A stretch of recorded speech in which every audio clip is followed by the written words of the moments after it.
Set, nighttime, blank stage, dim.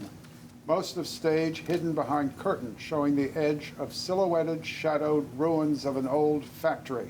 Suddenly, smoke wisps in from stage left, where the ruins continue too, followed by shouts from off stage of 6 teen boys and girls. Shit, man, what's that, fire? This fox! Real stupid fox. What you done here? Nothing, dumbass. Who you calling dumbass girl? Were you calling dumbass? Oui, vous êtes fou. Javi, they calling me a fucking food. Who calls my sister a fucking fool? If this shit fits the shoe, wear the Odo! Fool you, fucker. Yes, Fooker, you! Suddenly, sirens and flashing lights of fire trucks, police cars wail and flash from off stage. We hear clomping fire boots and police boots running. Officer 1, hey, stop! Shit! We stopped. We've stopped too, officer. Man, this fire's mean, real mean and nasty. Blackout. 1 week later, curtain rises on the recently charred brick wall of an old textile factory built in the 1800s and abandoned 30 years ago when global cheap labor sources grabbed the market and took from this town a key economic resource.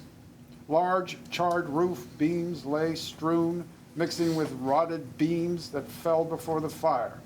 The 6 teens, now in orange jumpsuits, are marched in by 2 guards. They are arranged as if someone wanted to promote good manners by making the 3 boys carry the heavy multi-gallon paint cans, while the 3 girls carry lighter brushes, poles, and plastic tarps. Let's open the cans and get started. Come on, hop in.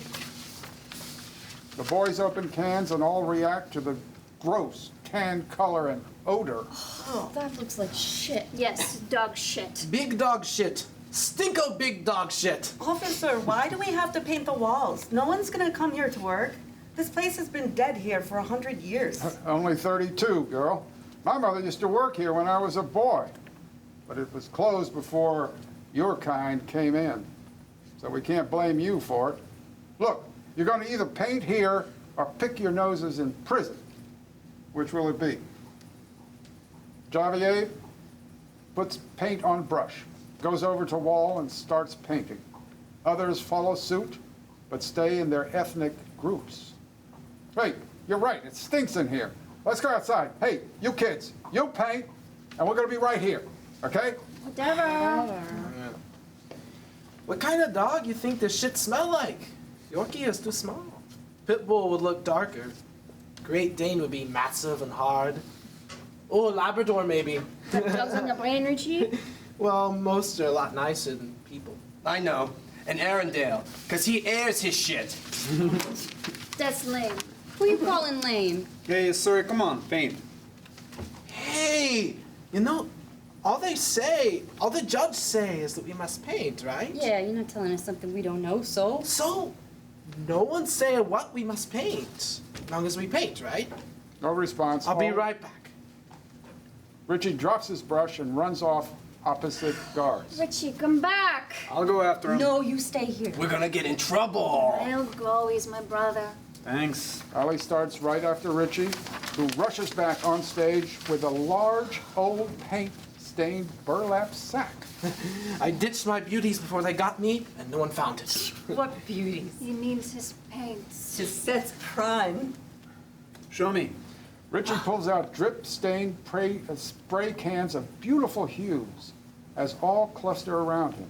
He sets each down after an intro, like they are real people or a child introducing its favorite dolls. He sprays each as he tells about them. This is Lady Rose. Hey, she is so beautiful and radiates with a special, magnificent brilliance in the morning sun. And this is Queen Magda. She is true royalty, and the magenta hues are absolutely awesome. Oh, and this is Lady Pacifica. She has a soft silver undertone to her aquamarine that is out of this world. And this is my dear Soeur Blanche, like a sister in a convent who wears a delicate virginal white that just pops. And this yellow is Letitia Tish. She's not royal, but she's very special. Sort of a loose girl who, when you put her next to anyone else, she warms them up and makes them pop. You talking colors, you're a people. His colors are his people. He's a genius, like that Apple guy. Jobs? Yeah, him. Hey, these colors have no meat, no bones. There's no reds or blues or black or gray. All he's got is sweetie girl shit. Hey, what do you mean by that girly shit, Zeke? I meant nothing. I was talking paint. Didn't sound like it. Girl and shit don't belong in the same sentence. She's right. Suri and Allie high-five. Then Ani high-fives them. Then they deliberately go over to Richie, high-five him, and glare at Zeke. Then turn their backs on him. Hey, Richie, show me what you got here. Let's see what it looks on the wall. They begin to rap back and forth as they spray paint the wall and themselves. I didn't do anything. Doesn't matter. They're ladies and they're ganging up on you for the kill. You want to leave here alive? Be nice. But Suri's your sister and we're a crew. And I thought maybe she was becoming my girl. Was is the key word here. Maybe tomorrow there might be something going, but right now, the only thing here is a bromance. The girls and Richie begin to rap, form counter rhythm to Z and J. Magda is my main girl. She's so fine 'cause she spit on the wall and make it mine. But she can't touch her toes to my girl Rose, 'cause everyone knows she's nice and cozy with the teal Princess Tilia. and peeling on the field from the eye to ear. Lyman Lady Lime Jello. and Sliming 'cause there's nothing mellow about this lady who can cast a spell over the... Bromance? But that's guys. Okay, call it womance. Just leave it alone. Ecru. Empress Ecru. egg. That grew on the leg of the... Loose pussycat that. Now the girls and Richie pull cans out at random and squirt paint at each other, their rap dissolving into one-syllable rhymes during which Zeke and Have talk and Have confides his future plans. What about Richie? He's a kid. Maybe he'll have a little brother bromance with him. It's not what you got to worry about. What do I gotta worry about? You, man. You got to worry about you, because someday I'm going to be getting out of here, and you got to be planning for then, for your future. Yeah, sure. You gonna leave? What paint can you been snorting? Princess Pretty Purple? I'm going to college. Yeah, right. What's still gonna take you? Your grades suck, bad as mine, and your mom loses every job she gets. Only cash you got is from working Mickey Dick-ass double shifts on the weekends. I took the SATs and I got my score back. I got 1990. So? So I'm smart, just dumb at school. Or the teachers don't want to teach me because when they see my face, they just see mechs. I applied to state, sent them my scores and some pics and stuff I done on the street, and I got in. No shit. And they're giving me shitloads of money and setting it up so I can buy the rest. You can owe them. So you can owe them? So it's a fuck better than working at Mickey Deadass for the rest of my life. Well, what about me? As he speaks, he takes a paintbrush, dips in paint, and then smears in ashes on floor. You gotta find your colors, man. If you want to stay dark and take that shit you're given, you can take the brush, put it in Labrador shit and darken it with ash from some crazy fuck's fire fun here and paint walls. He does or a brush stroke on the wall and then on Zeke's face. Then he hands Zeke the brush and looks into the bag and selects a can from the bag. Or you can go find your own color and paint the world and your friends with it. It's up to you what you do. Have turns with his can and joins Richie and the girls as they laugh and make up nonsense words in rap. Zeke stands, holding paintbrush with the soot-covered pastel creamy mustard paint dripping down his arm and his face, his mindset still stuck in the brainwash he received at school. His one escape from feeling stupid through paint has now become gray, unless he makes a change. We hear the others in their own language laughing and painting the wall and themselves. Takati van ish monkey. Mostrok and tul le pak a takati van ish monkey. Ladi uf paka paka a takati van ishmungi. Suman kan hoopa hoopa man, atakati van ish monkey. Mimi I o ho tutu a haki vana mongi. Tutu hodi mai me akataka van monkey. Zeke watches frozen, unable to join in. We hear offstage guard one from offstage query, "Hey, what's going on?" Blackout. Monsieur Emile Zola and Madame Medusa Gorgonzola at the opera. Characters. Monsieur Emile Zola, a portly boulevardier in his 80s, also reads neighbor number 1. Madame Medusa Gorgonzola Doozy and his well-preserved second wife. Otto, opera goer in the neighboring seat, also reads neighbor number 3. Maria, Otto's wife. Perseus, Percy and Usher, who also reads neighbor number 2. The curtain rises in a parterre box at a Met Opera performance of Turandot. Emile and Doozy are in their seats. The seats next to them are empty. The lights flicker, the 2-minute warning before the third act. Did you shut your cell phone off? Let me check. Shutting it off. Now, did you shut off yours? I put it on mute. Mute is not good enough. But I'm a real estate agent. What if a client needs to call me? And what if my editor wants to text me? Too bad. You look around at all these people. You think they stood in line for hours and paid hundreds of dollars just to hear your cell phone tweet? Emile, darling, let's not fight. Now, how about when we get home, I'll make you a nice strudel. Doozy is interrupted by Percy, who, with much commotion, is trying to assist Otto, an octogenarian with a cane, and Maria to their seats. Excuse me. I'm Percy, the usher. I want to get these people seated before the next act begins. Excuse me, sorry. Just trying to get to our seats. Ouch! That was my foot. Thank you, Percy. Sorry, so sorry. Excuse us.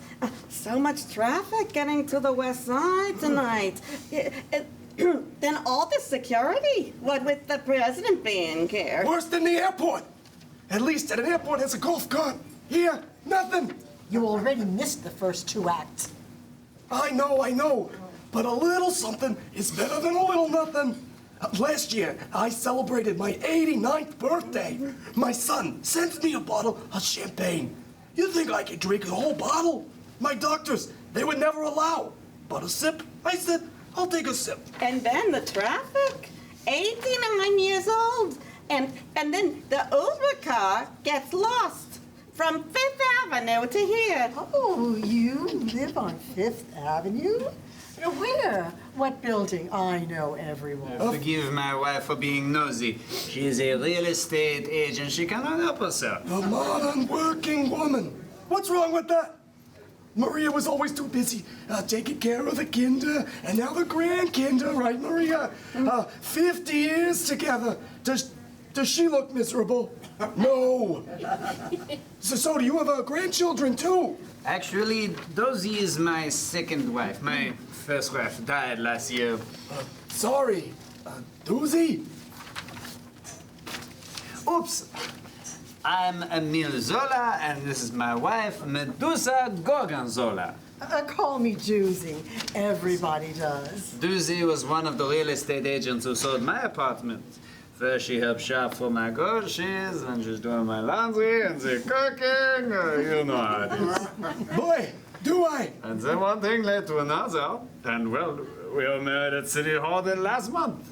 Which just goes to show you are never too old to leave it on. Amen to that. My first husband was a kind of a sea captain. One day he went out to sea and never came back. We had a common law marriage. He never exactly stood in front of the altar. But he managed to turn me into an old woman anyway. Fortunately, I had the best plastic surgeon. That's nice. Maria, did you take my pills? Oh, right here, dear. She opens her purse to show him. Emile is a fabulous journalist. He still covers the White House for his French newspaper, you know. And so, does your family live in New York? Nah, they like sunshine. L.A. But we've been here since, Maria. How long's it been? Well, we redid the kitchen, 30 years ago? So let's see, then, We raised our 2 children here, right in the same apartment. 13 rooms. Now, it's too big for us, but we're used to it. Oh, 13 rooms, and your whole family on the West Coast. Oh, now isn't that so nice? You really should consider selling. Here's my card. You never can tell. Doozy looks long and hard at Otto while Maria bends forward to adjust the card in her purse on the floor. oh, my poor Otto. He had a stroke 5 years ago, and it still affects his speech. Otto, dear, the curtain's about to go up. Here, dear, take my hand. As the conductor turns to the podium, the audience applauds. Then the orchestra begins. Otto begins to quietly thrash in his seat. He goes limp, but no one notices. A few moments later, Otto snorts. Maria takes his hand and pats it. Otto's hand slowly goes limp, and his program drops to the floor, making a whapping sound. Maria looks over and realizes he is as still as a stone. The music is soft. Maria frantically elbows Emil and points at Otto. Help! I think Otto just had a heart attack. Give him his- I don't know what to do. Give him his pills. No, I mean, he's unconscious. He needs a doctor. We hear the opening bars of Nessun Dorma, No One Sleeps. I already turned off my phone. Wait, Doozy's phone is still up. Hey, Doozy. What is going on? The aria is about to begin. It's her husband. He's just had a heart attack. So? We need to get a doctor.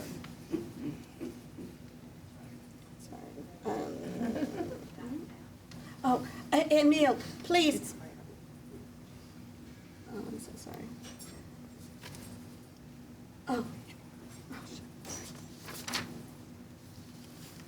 Oh, it's my Otto. I think he's unconscious. I think he just had a heart attack. We have to do something. Where's your cell phone? Send a text. Oh, Otto! Otto, wake up! Wake up! Shh. You have to wait. We really must do something. We cannot wait till the end of the 3rd act. It is over an hour. He could die. Should I scream for a doctor? What should I do? Good question. What do you think, Doozy? You cannot scream. No, you cannot scream for a doctor in the middle of Nessun Dorma. No one sleeps and no one screams. You wait. Doozy, be reasonable. He could die. I am being reasonable. Old people should not go out to public events if they are not prepared to follow the rules. Rules are made for everybody. Rules facilitate an orderly society. Don't you believe in an orderly society? Now, shh. Emil, please let me get by and call the usher. I think his name was Perseus or something. Not Perseus. Doozy, let her go by. I accuse you of being unreasonable. No, I am being reasonable. You're the one who's not being reasonable. Doozy slides down her seat to block the way. Maria returns to Otto. Emil takes out his phone and turns it on. I'm going to text someone to call 911. Give me that phone. You who are the one who said no one is paying to hear a cell phone tweet. There is a big difference here. A big difference in what I said before. You are a hypocrite. No, you are a hypocrite. You are a hideous creature. How dare you, Emil? Look at me. I demand you look at me this instant. I will not. I'm not sure he's breathing. Maria starts to shake Otto. Oh no, he's not breathing. Help, he's not breathing. No, wake up, Otto. See? He's not even breathing. He's dead, so shh. Wait, I feel a pulse.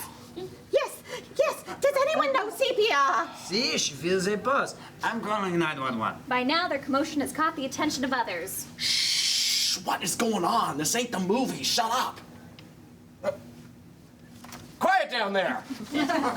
Hey, you be quiet. Bunch of tourists, show some respect. Please, this man is having a heart attack. Anybody know CPR? Well, why didn't you say so? Somebody call an ambulance. You gotta be kidding. I stood in that ticket line for 2 days. No one is stopping this show for nothing. Are you nuts? What if that guy was to you? Well, he ain't, and that's all there is to it. Now shut up. I texted an ambulance. They should be here soon. See what you've done? Now you've upset these people. Otto, I think he's breathing.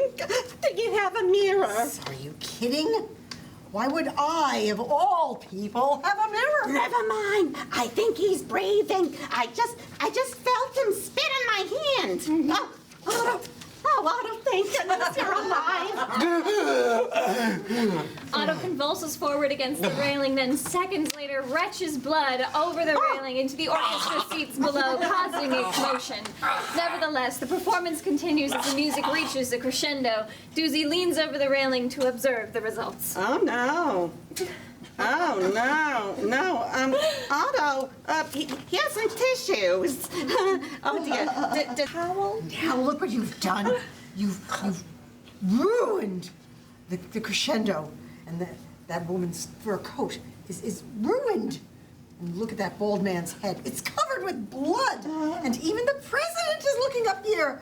I think he's tweeting. Where's my phone? If we had done the right thing to begin with, this would never have happened. Maria, does Otto have a lung condition? It looks to me like hemoptysis. Yes, he had TB when he was in a concentration camp in Germany. Every so often, it becomes active again. In that case, he might be very highly contagious. Everyone in Opera House tonight is at risk. It will have to be tested. Just then, the door to the box bursts open with EMTs and a stretcher. Percy hands a towel to Maria. Oh, thank goodness, just in the nick of time. See? This is all your fault. You should have let the old man die. You have something on your face. Here, do you have a mirror? Oh, yes, in my purse. And here's Otto's medication. Maria takes the mirror and pills from her purse. Her hands are shaking, and she drops the mirror. Percy bends down to get it as the EMTs prepare to leave with Otto. Here's your mirror. Wait a second. Percy looks at Doozy more closely. Oh, I could have gotten millions for your apartment. Instead, you caused all these people to become infected with your selfishness. Why, I know who you are. That plastic surgery can't fool me. Why, I was sent here. Percy holds up the mirror and his long flashlight as if to strike her. Doozy backs away toward the railing. Not seeing Otto lying behind her, she trips and falls from the balcony. Meantime, thunderous applause erupts from the hall as the aria ends. Emil and Percy look over the railing. It's over. She's been decapitated. Ugh, what a mess. I've only read about that thing happening at a water park in Kansas. Alas, that and truth are the only way to get rid of the contagion of evil. Besides, she never sang my prenup. Blackout. Waltz of the Exterminator by Heather Jean Violante. Setting: a cramped 200-foot square foot studio apartment in an old tenement in the Yorkville section of New York City, 2017. The characters: the mouse. A mouse who rejoices in her newfound home until she runs into the exterminator. The exterminator. No-nonsense exterminator of pests and vermin. The woman. The anxious resident of the apartment, an actress/admin assistant who wants something more from life. The mouse leaps on stage to the mouse music of the Nutcracker Suite. She twirls joyfully in a circle, arms outstretched, then exits. The Nutcracker music stops. The woman enters. The exterminator enters, looking like a cross between a Ghostbuster and General Patton. The mouse again enters, dancing a conga and eating a salad. As she dances, she tosses lettuce, garbanzo beans, tomatoes, etc. in her wake. Eek! They chase after the mouse, who eludes them and leaps away, tossing more vegetables along as she goes. We have to be quiet. Why? Why are we whispering? They can hear us. They're wild creatures, mice. You don't want them to win. When? Extermination is war. It's either them or us. I thought you could just catch her or scare her away or put her in like a jam jar and release her in a field to run amidst the wildflowers. That's what Daddy did. Of course, I grew up in Orchard Park where we had fields. I mean, I suppose New York City has fields somewhere. I guess you can tell I'm not from here from 5 years on, and I still feel like a tourist. Lady, why did you call an exterminator? I thought you could get rid of her. How? By giving her a one-way ticket to Vegas? Maybe she'd like a change of scene. You know, I think she's very anxious sometimes. The mouse enters, wringing her hands, looking anxious. She sees the exterminator and starts. You! You've escaped me for the last time. He chases after her. The mouse breaks into a jazz dance and escapes. See, doesn't she look worried to you? She has great jazz hands, though. Very fussy. Lady, this is worse than I thought. That's no ordinary I mouse. thought she was unusual. I never saw a mouse eat a salad before. It's, her. Who? My sworn enemy. You have a sworn enemy? Who's a mouse? Every hero needs an enemy. The yin to my yang, the salt to my pepper, the mustard to my ketchup. It's the way the world works. That seems a bit extreme. I remember it like it was yesterday. It was 20 years ago. I was a young man then, fresh out of the academy. There's an academy for exterminators? What, do you think this job is easy? No. It doesn't require years of training? I never knew. I was naive.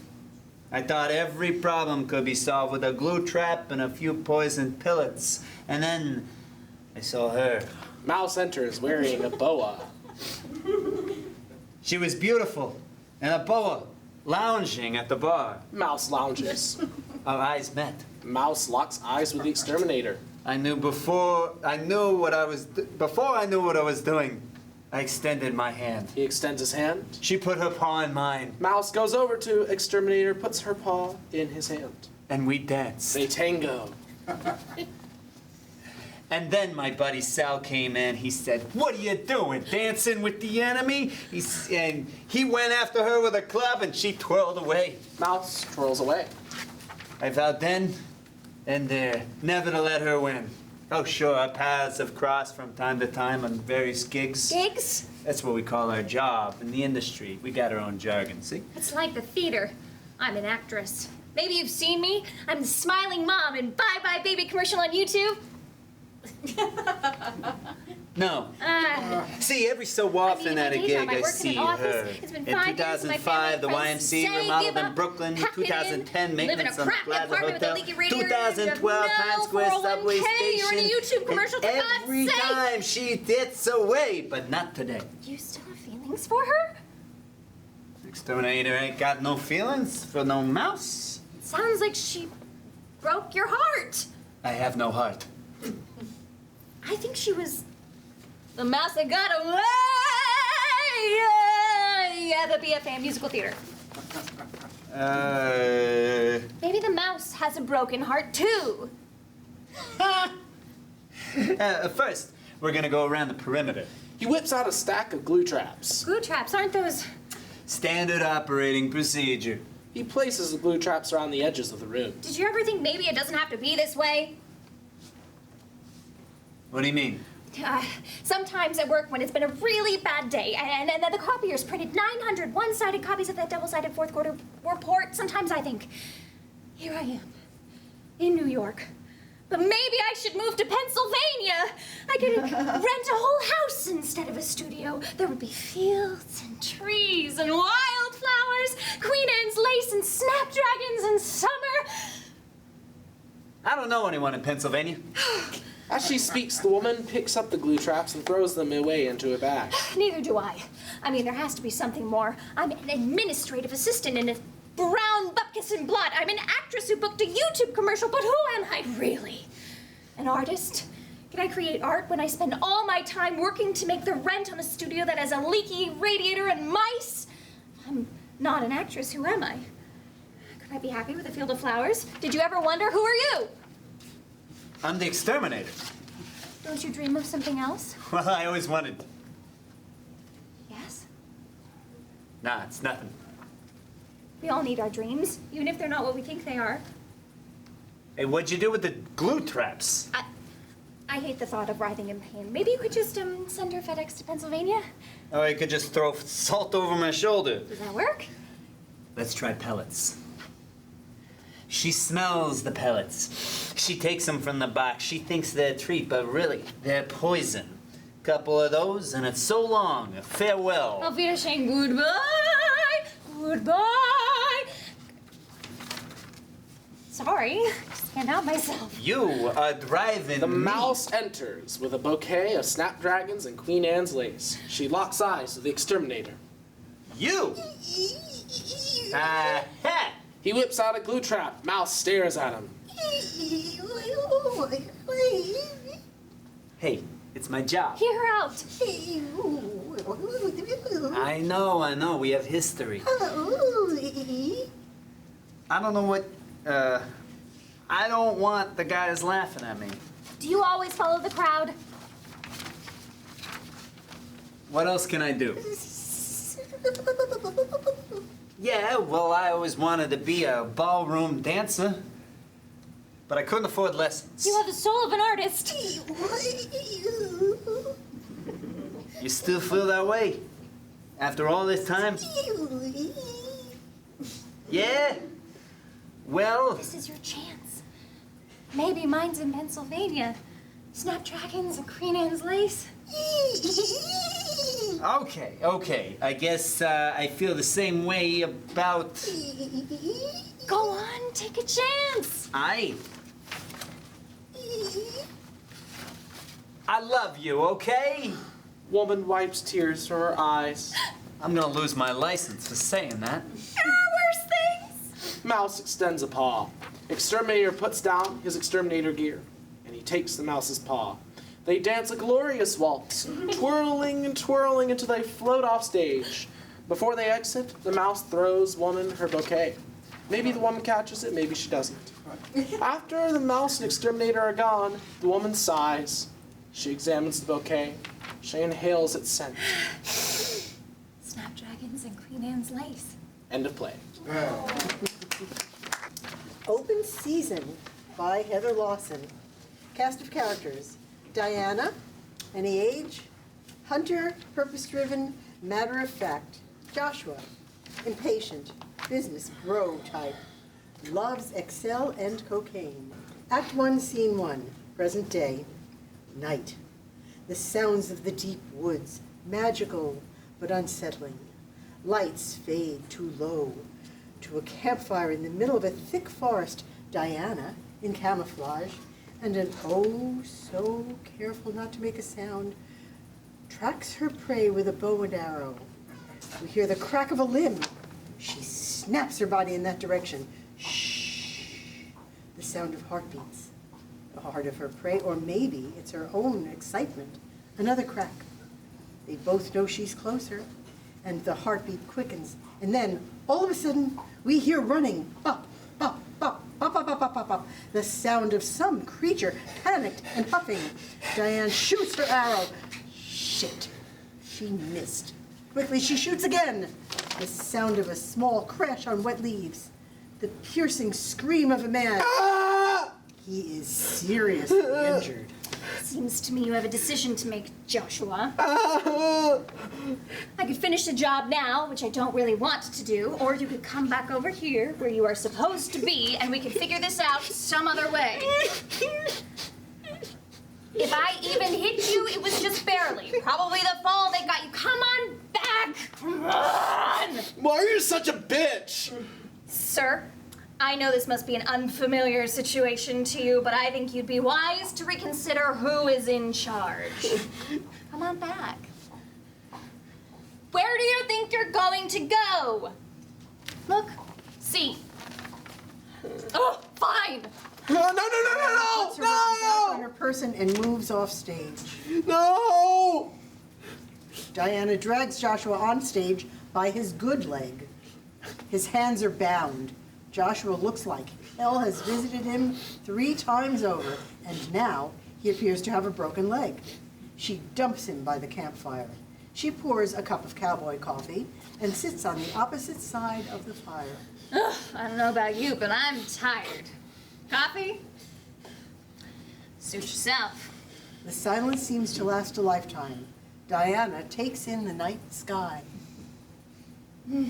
I love being in nature. Don't you?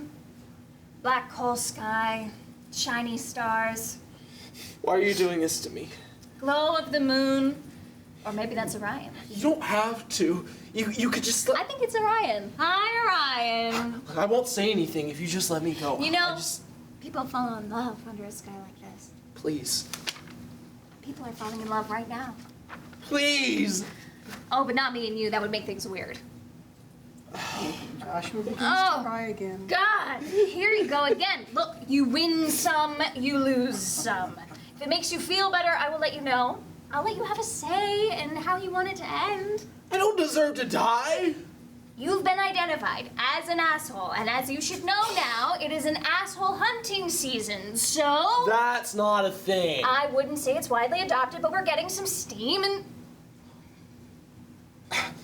I'm not an asshole! that is just what an asshole would say. Joshua's at a loss for words. Look, it is what it is. I try to make the world better. It's what I do. And it seems that we are just infested with assholes at the moment. You are all just taking over, and we've all got to start controlling the asshole population so other forms of the population can finally flourish. If you were different, you'd understand. You're fucking nuts. You're some fucking crazy cunt. Diana covers his mouth. Oh, it is such a pretty night to die. Why muck it up? You asked how I want it. I don't want to see it coming. Okay, And can it be quick? I'll see. And I'll try to make it as painless as possible. I'll take that coffee now. Diana hands him a cup of joe. Joshua takes each sip like it's his last.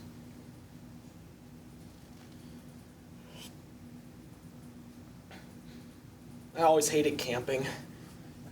My dad forced me to be a Boy Scout. Never took. Oh my god, all those fucking knots. For what, a patch? Double Damn. fisherman's I knot. hated the blowfish uniforms. knot. A Square neckerchief? Go fuck yourself. Lots of knots, really naughty knots, plan B knots, morning after knots. A friend of mine got all the way to Eagle Scout, you know? Uh-oh, I did it again. Knots. And then he was in the paper for saving some kittens or something. They had this big fucking ceremony. Forget about it, knots, and as God is my witness. Newspaper knots. put him on the front page in uniform, almost 18 years old, and looking Bad boys, wholesome what you as gonna hell. do when they come for you? Bad boys. wholesome as hell. Real milk drinker. Yo, I thought, were the kittens really worth that? Handcuff knot. Handcuff knot. Ha! What? That's the knot I used on your hands. Is this what this is? Yep. What did I do to you? You were an asshole. Specifically. It's not just what you did, but how it resonates forth into the world. The energy, the anger, it's bad mojo. What did I do? Okay. I was standing in the grocery store line. You cut in front of this elderly lady. She had a cane and her hands were full. And I tried to explain what I assumed you did by accident. And then you put your hands in front of my face and like this said, I don't want to hear about it. All right. I don't want to hear about it. Okay, and? I don't want to hear about it. It was ugly. Everyone in the line was fuming. That's it. You don't have to be a criminal to be a shitty person. That's it? Calm down, mister. Just fucking kill me already. Yes, I will, thank you. Great. And don't think you're special. You're not the only asshole on my list. You are one of many. Like? That dentist who killed Cecil in the line, I hate that asshole. Oh, yeah. People who leave rude messages for waiters on receipts. All those folks who make Netflix documentaries about murders as if, ooh, maybe they didn't do it. They did it! Oh, yeah, they did it. Sean Penn, Okay, but why me? because you ruined someone's day. And people only get a limited amount of days, and because you're the one I caught today. Lucky, I guess. This is serious, Joshua. This world can no longer sustain people who don't know how to share it. I balance a delicate ecosystem. By killing people? I'm not a killer. I'm a hunter. I don't like the killing part, it's just What? necessary evil. I hate violence. You hate. Blood and guts. I watch 90% of Game of Thrones through my fingers. A serial killer who hates killing. I work in asshole population control. It's basically cultural climate protection. Okay, if you hate it, then how do you do it? No one likes everything about their job. So you know how you're gonna do it to me? No, not yet. You know, that day in the grocery store, I'm not always like that. It was a bad day. I mean, I lost my job that day. Is this the part where you try to convince me you're not the person I know you are? They all do this. I don't deserve to die. But why do you deserve to live? Joshua can't answer the question. He tries. He tries really hard. He can't.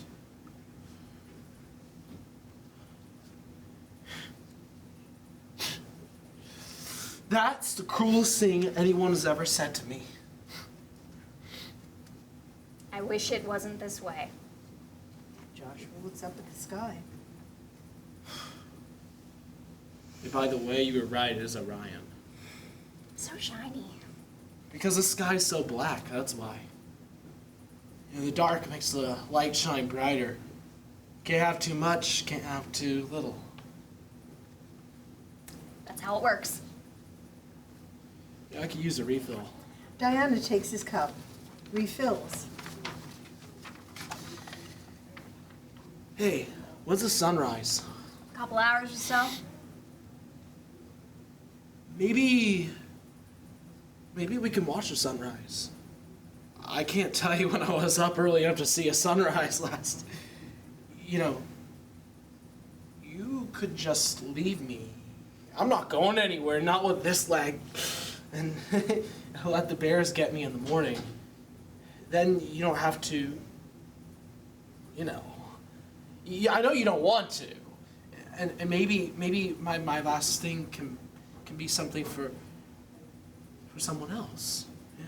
You know? We could just drink this coffee, watch the sun bring out all the colors again. Is it right? Diana cracks him on the head with a heavy fallen limb. We hear a heartbeat slowing. We hear breathing slowing. Is it his or is it hers? Blood seeps down Joshua's serene face, his eyes still toward the sky, and then he just sort of collapses on his side. Diana drops the branch.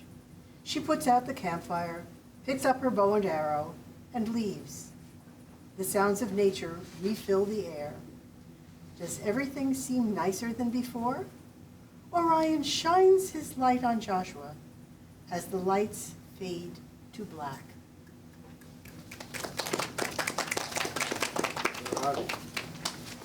Body Politics by Jean-Daniel Nolan.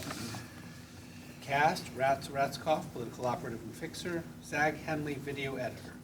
Lower East Side, Manhattan. Zag's small, messy apartment.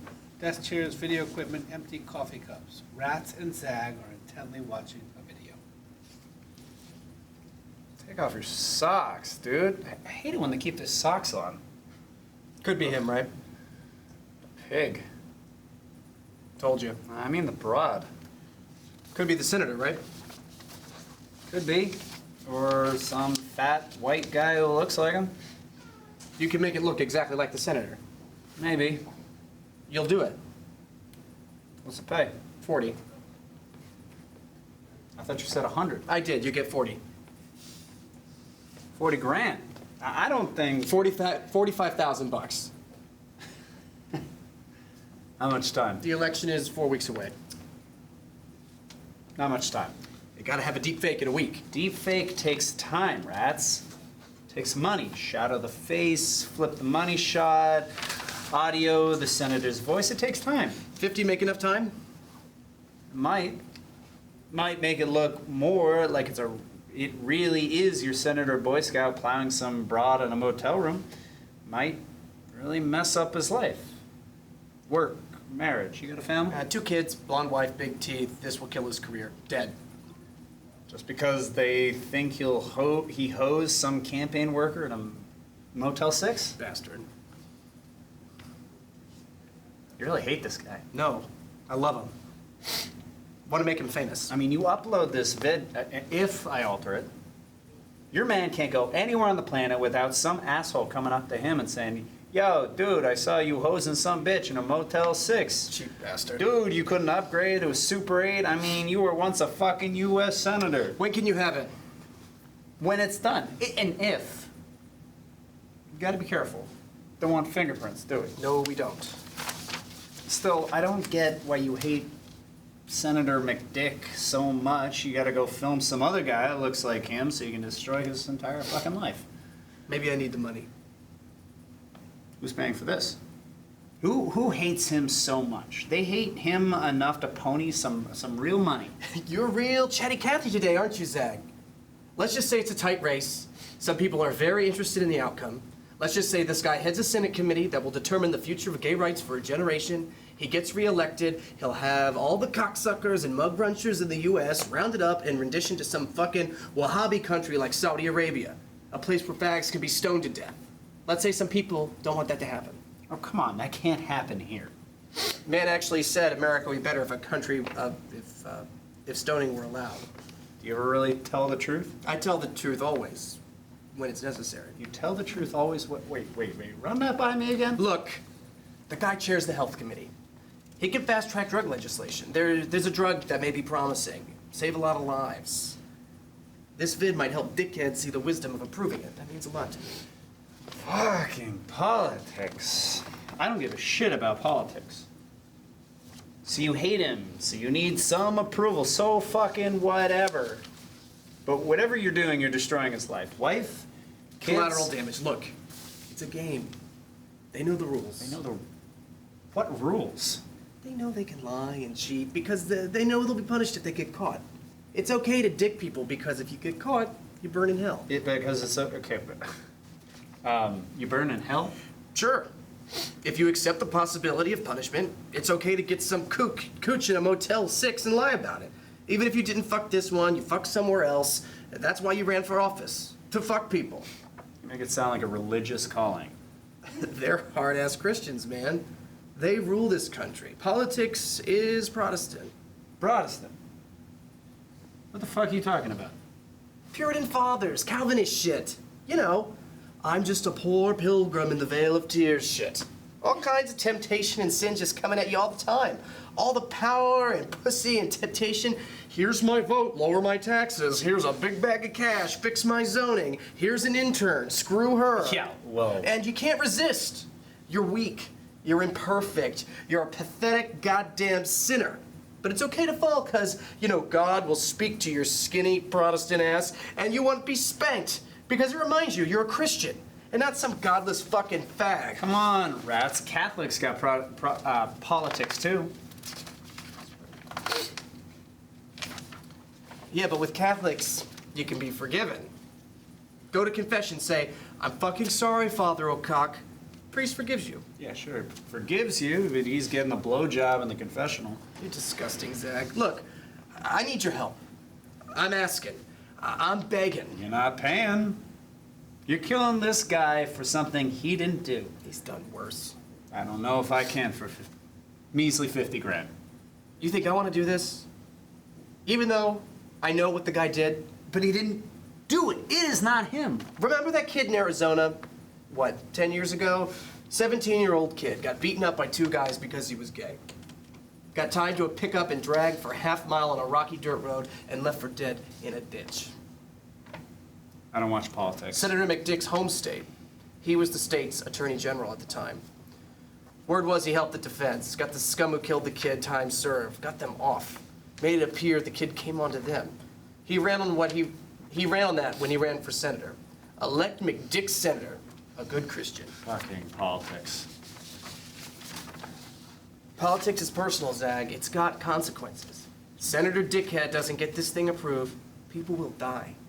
55 says you can't prevent that. So he hates fags. So what? It's a free country. It's just talk. You want to destroy this guy's life. He'll live. He just won't be able to destroy others' lives. I don't know. Don't know what? If it's enough. 60 grand. I got bills. Bills? For what? Bills, shit, tuition, bills. Tuition. You going to school? Sign up for a writing course. All right? This video stuff is just technical shit. Any asshole could do it. I want to write. Right. Right what? Screenplays, movies, plays, yeah. Plays. Talk about weird fucking shit. Writers got no goddamn moral code. Maybe someone else can do it. Zach, I can't trust anybody else. I can trust you. And you're the best around. Sure, but... The other stuff we did worked good, no? Nobody knew. You got paid good. Well, I got paid. I wouldn't say good, but that stuff wasn't exactly lying, you know, more like stretching. And it was goddamn hairy when that fucking blogger put my name out and the trolls picked it up. I lost clients. I could have been sued, but this is heavy shit. He's a U.S. senator, for Christ's sakes. My ass could get burned bad real time, and it's not worth it. Sorry, no deal. No fucking way. Rats goes to leaves, stops. When my brother came out, my parents freaked. Kicked him out of the house. Disowned him. Held a funeral. Invited the rabbi. Held a fucking funeral. For them, he was dead. Yeah. Well, that sucks, but... 20 years ago. Never saw my brother again. He was 17. You think I want to lie about Senator Schmuck? Think I feel good about it? But then I think, what's his reputation compared to all the 17-year-olds who think they're freaks? Some fucking kid who's gonna get kicked out or beaten or told he should kill himself because God hates fag ass. So we lie a little. So, maybe these kids won't die. Yeah. Well, look, I'm sorry, but it's lying. I understand. I respect that. Showing lies is not something you want to do. You want to learn to write. Learn how to write what? Plays? Learn how to write lies? So people can pay money to watch other people say your lies? So people can hear your lies and then walk out feeling what? Like they've discovered some fucking truth? It's not the same. It's the same. This is showing a lie that looks like truth, smells like truth, maybe is truth. Same as writing a lion-ass play, only one difference. What difference? Oh, one big fucking difference. What? You'll earn a little money with this. That's the truth. Little. I said 60, I lied, it's 75. I heard you say 100. Make it by the end of the week? Make it cash. Done. End.